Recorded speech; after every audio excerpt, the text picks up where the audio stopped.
A sloth, a donkey, and a curious human. Send a prompt and see what they're doing. One hits record with a question on his mind. Two brothers pick it up, see what they find. Corn takes his time, Herman's got the facts. Back and forth, they never hold back. My weird prompts, come on in, that's where we begin. My weird prompts, glad you're here. This episode was generated using artificial intelligence. Please verify facts. My Weird Prompts is a community-driven initiative exploring how AI can fuel curiosity and uncover the fascinating ways our world works. GPU compute for this podcast is generously provided by Modal. Learn more at modal.com. I was looking at those clips of the iron beam tests again this morning, and it is still wild to see that silent flicker just delete a drone out of the sky. It feels like we are living in the future. But Daniel's prompt today actually pushes us to look even further ahead. He is asking about the potential for scaling these systems from tactical defense, like stopping mortars and drones, to the strategic level. We are talking about neutralizing ballistic missiles and the role of lasers in space warfare and anti-satellite operations. It is the natural evolution of the technology, corn. I am Herman Poppleberry, and I have been obsessed with the physics of directed energy for years. What we are seeing with the current deployment of iron beam in Israel is effectively the proof of concept. But moving from a system that can burn through a thin-skinned mortar shell at 3 kilometers to something that can intercept a ballistic missile moving at Mach 5 in the upper atmosphere, or even hitting a satellite in low Earth orbit, that is a massive jump in complexity. We are moving from the kilowatt era into the megawatt era, and the physics changes significantly when you cross that threshold. It feels like the difference between a flashlight and a lightsaber. When we talked about this back in episode 579, we were mostly focused on the 100 kilowatt class systems. Those are great for short-range threats. But if Daniel is asking about ballistic missiles and orbital assets, we are talking about the megawatt class. Is that even feasible with current fiber laser technology? I mean, we are sitting here in March of 2026, and the headlines are all about these tactical successes, but is the Death Star trope actually becoming a physics reality? We are closer than most people realize, but the Death Star comparison is a bit of a double-edged sword. In the movies, you see a giant green beam that instantly vaporizes a planet. In reality, a strategic laser is more like a high-powered thermal drill. The transition from tactical to strategic is defined by the power level. Tactical systems usually sit between 10 and 50 kilowatts.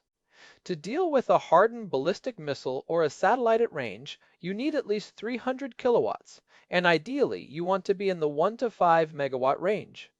The challenge is that as you scale up the power, the atmosphere starts to fight you, and the hardware starts to fight itself. Let us break that down. Why can we not just build a bigger fiber laser? If a 10 kilowatt fiber works, why can we not just make one that is 100 times thicker? That is the big question.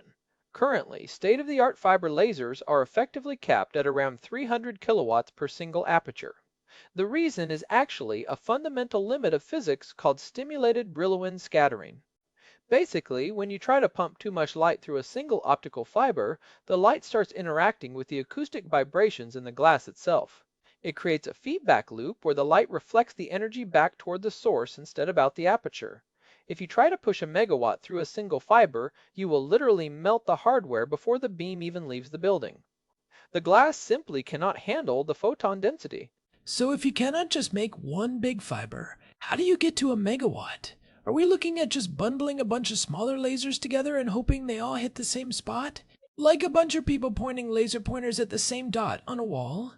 You have the right idea, but the execution has to be incredibly precise. The industry is moving towards something called coherent beam combining, or CBC. Think of it like an orchestra. If everyone plays the same note, but they are all slightly out of sync, it just sounds like noise.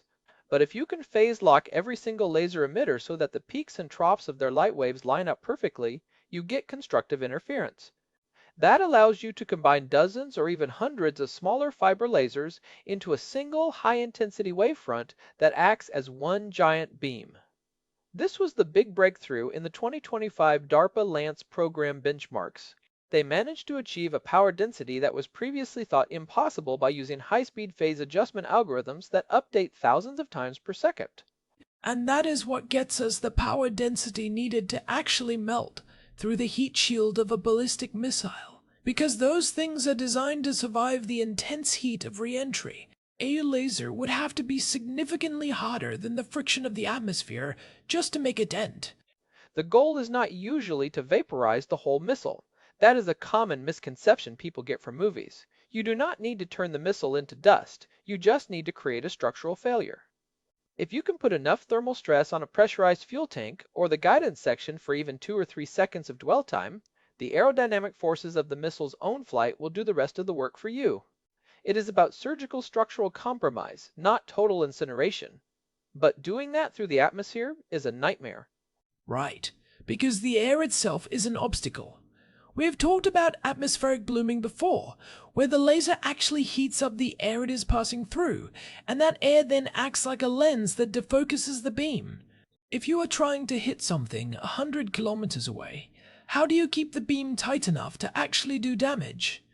Atmospheric blooming is the primary reason why ground-based lasers have a shorter effective range than people want. The air literally fights the light. But this is where the 2026 advancements in adaptive optics come in. We are getting much better at using guide star lasers to measure atmospheric turbulence in real time and then deforming the laser's mirror thousands of times per second to cancel out that distortion. It is the same tech astronomers use to see distant stars clearly, just turned on its head to deliver power instead of receiving light. However, even with perfect adaptive optics, you are still losing energy to the air. This is why the strategic conversation always shifts toward space. Okay, so let us move the platform from the desert floor to low Earth orbit. If we take this system and put it on a satellite, the atmospheric blooming problem goes away entirely, right? In a vacuum, that beam should stay tight forever. In theory, yes. In a vacuum, you are only limited by diffraction, which is a function of the size of your telescope or director. A space-based laser is a terrifyingly efficient weapon because there is no air to scatter the beam or absorb the energy. You could theoretically engage targets hundreds or even thousands of kilometers away. But space introduces a whole new set of engineering headaches that might actually be harder than the atmosphere. I am guessing the biggest one is heat. On the ground, you can use massive chillers and liquid cooling. In space, there is no air to carry the heat away. That is exactly the bottleneck.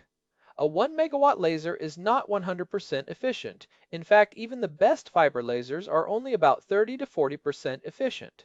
That means if you want a 1 megawatt beam, you are generating about 2 megawatts of waste heat. On Earth, you just pump some water through a radiator and you are fine. In the vacuum of space, the only way to get rid of heat is through radiation. The physics of Stefan Boltzmann law tells us that the amount of heat you can radiate is proportional to the surface area and the temperature to the fourth power. To dump 2 megawatts of heat, you would need massive, fragile radiator panels that would make the satellite a huge, easy-to-hit target. So the satellite would basically be a giant glowing radiator with a laser attached to it. That does not sound like a very stealthy or durable weapon system. Is there a way around that? Maybe phase change materials. People are looking at using molten salts or other materials that can absorb a ton of heat quickly during the few seconds the laser is firing, and then slowly radiate that heat away over the next few hours. But that limits your rate of fire. You might get 1 or 2 shots, and then you have to wait for your satellite to cool down before you can fire again. It changes the tactical calculus from a continuous defense system to a high-stakes sniper rifle in orbit. This is the power-to-weight trade-off. If you want a high rate of fire, you need more mass for cooling, which makes the satellite more expensive to launch. Let us talk about the targets for a second. If we are looking at anti-satellite operations, or ASAT, you do not even necessarily need a megawatt, do you? I remember reading that you can disable a spy satellite just by dazzling its sensors with a much lower-powered laser. Dazzling is the low-hanging fruit of space warfare. If you point even a 10-kilowatt laser at a multi-billion-dollar spy satellite, you can permanently blind its optical sensors. It is like pointing a high-powered laser pointer at a person's eyes, but for a telescope. You are not destroying the satellite physically, but you are making it useless for its primary mission. A hard kill, where you actually use the laser to melt the structural components of the satellite, requires much more power, but it is also much more permanent. But isn't there a massive risk with hard kills in space? We have talked about the Kessler Syndrome before, where you destroy one satellite and the debris cloud starts a chain reaction that destroys everything else in orbit. If we start using lasers to blow up satellites, are we just going to lock ourselves out of space entirely? That is one of the strongest arguments for using lasers instead of kinetic interceptors like the ones we discussed in episode 705. When a kinetic interceptor hits a satellite, it is a high-velocity impact that creates thousands of pieces of shrapnel flying in every direction. A laser is different. If you use a laser to carefully disable a satellite, you might just melt a hole in its electronics or cause a battery to vent. You can achieve a mission kill without necessarily creating a massive debris field. You can soft kill the internals while leaving the chassis intact. It is a much cleaner way to conduct space warfare, which paradoxically might make it more likely to happen because the consequences for the rest of the orbital environment are lower. That is a chilling thought. It makes the threshold for conflict lower if you think you can do it without ruining the neighborhood for everyone. Does this change how we think about ballistic missile defense? In episode 1392, we talked about the multi-layered shield with Arrow 3 and David's sling. Where does a megawatt laser fit into that mix? It is the ultimate bottom layer and potentially the ultimate top layer. Right now, kinetic interceptors like Arrow 3 are expensive. You might be spending $2 or $3 million to shoot down a missile that cost a fraction of that. A laser brings the cost per intercept down to the price of the electricity used. We are talking dollars, not millions. If you can scale a laser to handle ballistic missiles during their boost phase, when they are still over the enemy's territory and moving relatively slowly, you change the entire strategic balance. Boost phase intercept is the holy grail, right? But that requires the laser to be either very close to the launch site or up in space looking down. Precisely. If you have a constellation of megawatt-class lasers in low Earth orbit, you could theoretically intercept a ballistic missile within seconds of it leaving the silo. This completely disrupts the OODA loop, the observe, orient, decide, and act cycle. For a commander in a bunker, you go from having 20 minutes to decide how to respond to a launch to having maybe 20 seconds before your missile is just a pile of scrap metal on your own launch pad. It removes the decision, part of the loop, for the attacker. I can see how that would be incredibly destabilizing for the current doctrine of mutually assured destruction. If one side feels like they have a perfect shield, they might be more tempted to take a first strike. It is the classic Star Wars problem from the 1980s, but now the physics are actually starting to catch up with the ambition. It is moving fast. The DARPA Lance program, which stands for Laser Advancements for Next Generation Compact Environments, just hit some major benchmarks for power density last year. They are managing to shrink these systems down so they can fit on fighter jets and smaller satellite buses. We are moving away from the era where a chemical laser required a whole Boeing 747 to carry it. The shift to solid-state fiber lasers has changed everything, but we still have to talk about how you power these things in orbit. You mentioned power generation earlier. If a megawatt laser needs 3 to 5 megawatts of raw power, how do you get that on a satellite? Solar panels the size of football fields. Solar is one option, but it is bulky and slow to recharge. If you want to fire multiple times in a short window, solar just doesn't have the energy density. The more likely candidate for a dedicated strategic laser platform is a compact nuclear reactor. We are seeing a lot of renewed interest in space-hardened microreactors that can provide a few megawatts of power for years on end. If you combine a nuclear power source with a high-efficiency fiber laser and advanced heat rejection systems, you have a platform that can stay in orbit indefinitely and engage dozens of targets in a single mission. It sounds like the primary bottleneck now isn't the laser itself, but the supporting infrastructure. The power electronics, the gallium nitride components for high-speed switching, the thermal materials. That is what listeners should really be watching. If you want to know how close we are to a real orbital laser shield, don't look at the laser tests. Look at the progress in gallium nitride power electronics and high-temperature superconductors. Those are the enabling technologies. Gallium nitride allows us to handle massive amounts of power in very small packages without melting the circuits. When we can handle 3 megawatts of electricity in a package the size of a refrigerator, that is, when the megawatt laser becomes a practical reality. It is also interesting to think about how this affects the attacker's strategy. If I know you have a laser that can melt my missile in 3 seconds, Do I just build a missile with a mirror finish? Or do I make it spin so the laser can't dwell on one spot? People have been suggesting the spinning missile or the polished mirror for decades. The problem is that at megawatt power levels, no mirror is perfect. Even if a mirror reflects 99% of the light, that remaining 1% of a megawatt is still 10 kilowatts of energy being absorbed by the skin of the missile. That is more than enough to cause structural failure. And as for spinning, it helps, but it just means the laser has to stay on target a few seconds longer.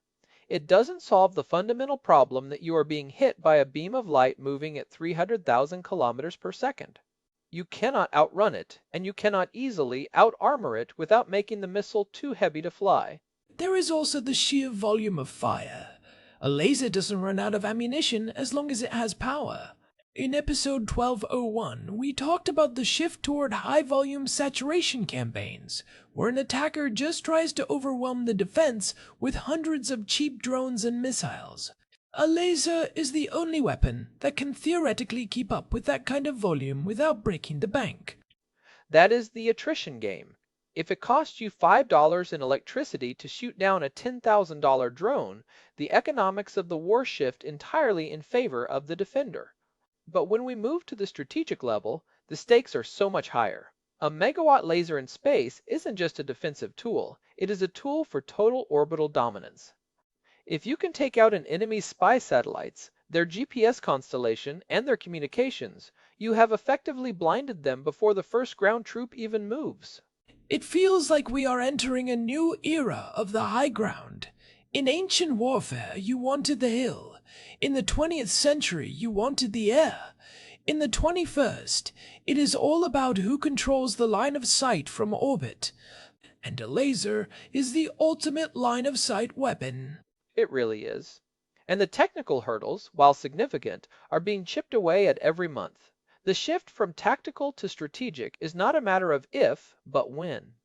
We are seeing the convergence of several different fields: materials, science, nuclear engineering, and fiber optics, all hitting a point where this becomes a viable military reality. The 2025 DARPA benchmarks were the signal. Now we are just waiting for the first full-scale deployment. One thing that occurs to me is the international law aspect. We have the Outer Space Treaty of 1967, which is supposed to keep weapons of mass destruction out of orbit. But a laser isn't a weapon of mass destruction in the traditional sense. It is a conventional weapon, just a very high-tech one. Is there anything actually stopping a country from putting a megawatt laser in space? The legal framework is incredibly murky. Most experts agree that the Outer Space Treaty bans nuclear weapons and other WMDs, but it doesn't explicitly ban conventional weapons like lasers or kinetic rods. There has been a long-standing norm against the militarization of space, but that norm is rapidly evaporating as countries like China and Russia test their own ASAT capabilities. We are in a bit of a Wild West phase right now where the technology is outstripping the treaties. The lack of a clear definition for space weapon means that a scientific satellite with a high-powered laser for debris removal could easily be repurposed as a weapon. It is a lot to take in. It seems like the takeaway for our listeners is that the iron beam we see today is just the very tip of the spear. The real action is going to be in the scaling, moving from kilowatts to megawatts, and from the ground to the stars. And watching those second-order effects. How does this change the way we design satellites? Maybe they start needing their own armor or their own defensive lasers. We could see a literal arms race in orbit where satellites are designed to engage each other in high-speed, light-speed duels. It sounds like science fiction, but the physics are solid. The primary bottleneck is no longer the laser itself, but the power generation and heat rejection systems. I think we have covered the technical and strategic landscape pretty thoroughly here. It is a fascinating and somewhat terrifying look at the next decade of defense tech. Are we entering a new era of Star Wars that is actually feasible? It certainly looks that way from the data. It is definitely where the puck is going. The engineering is catching up to the imagination. Well, that is a perfect place to wrap up our deep dive into the future of megawatt lasers. Daniel, thanks for the prompt. It really pushed us to look at the intersection of physics and geopolitics in a way we haven't in a while. It was a great one. I could talk about phase lock and fiber lasers all day, but I think we hit the high notes. Thanks as always to our producer, Hilbert Flemingtop, for keeping the show running smoothly behind the scenes. And a big thanks to Modal for providing the GPU credits that power our research and production pipeline.